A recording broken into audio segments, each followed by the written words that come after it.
Hey, it's me.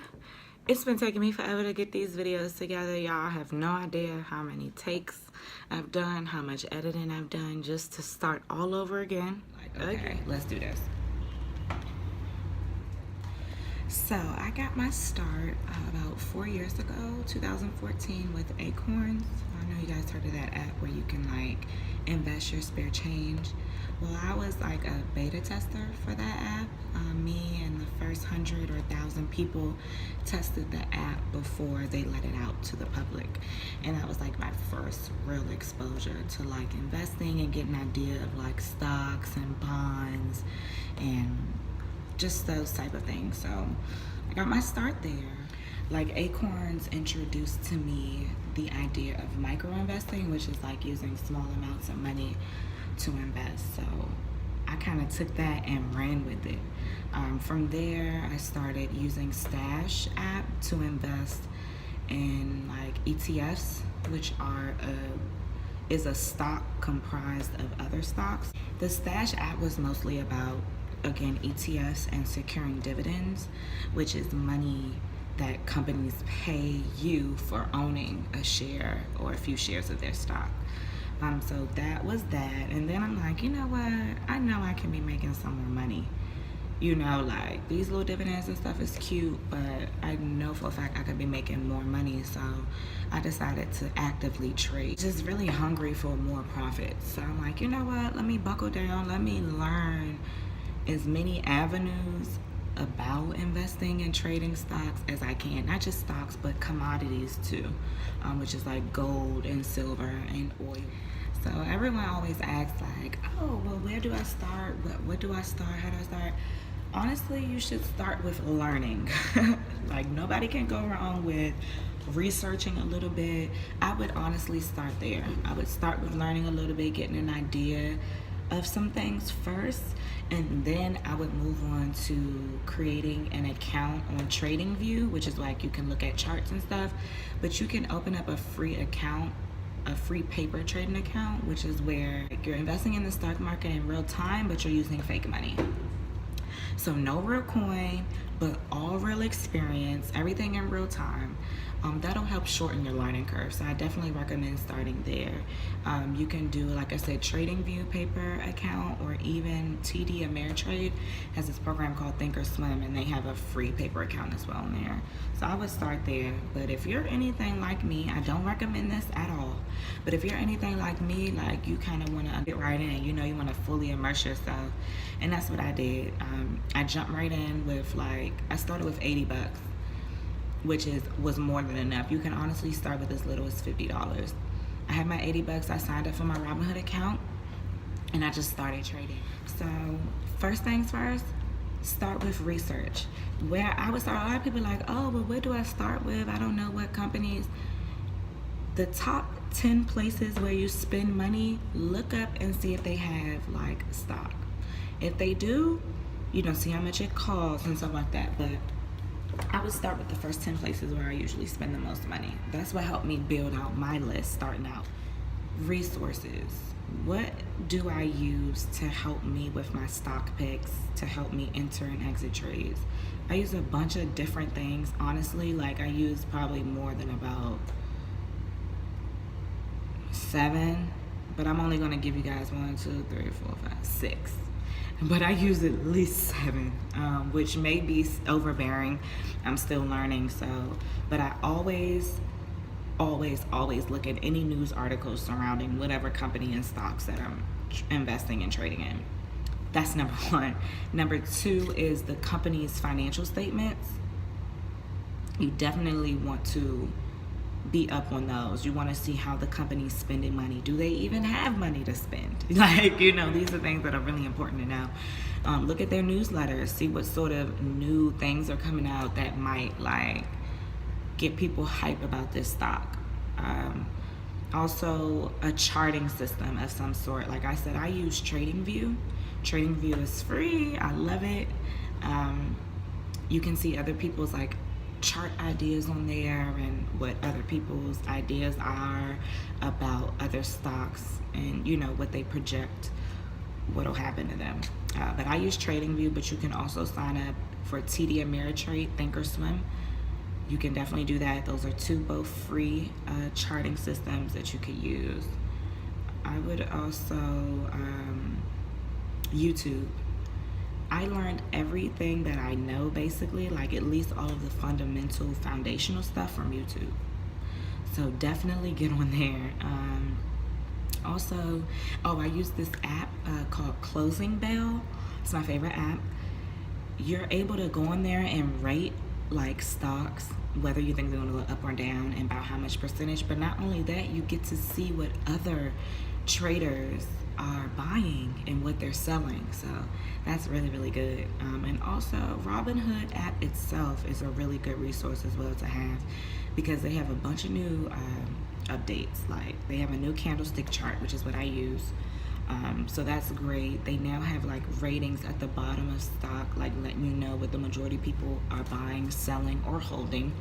So that's become a really great resource for me. Please, please, please, you want to avoid market buys and market sales.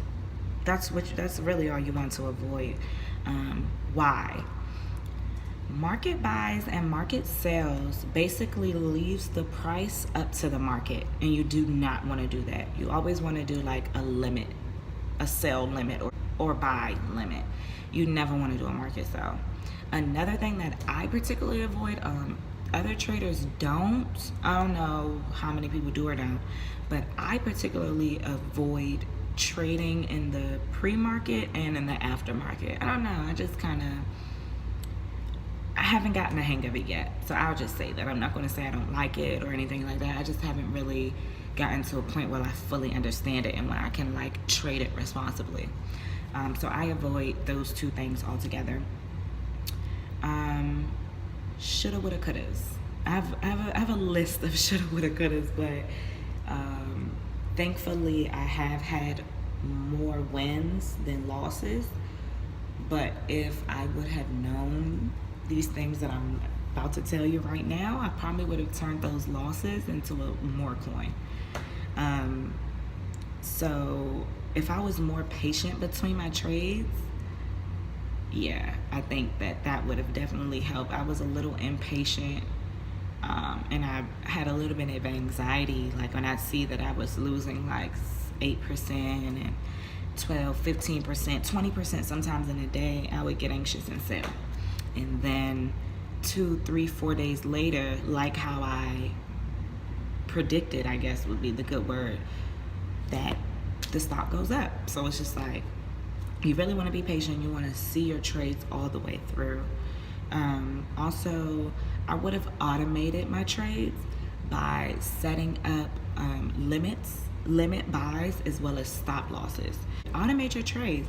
What is a stop loss? A stop loss is when, say I bought a stock for $10 and I put a stop loss on it at $5.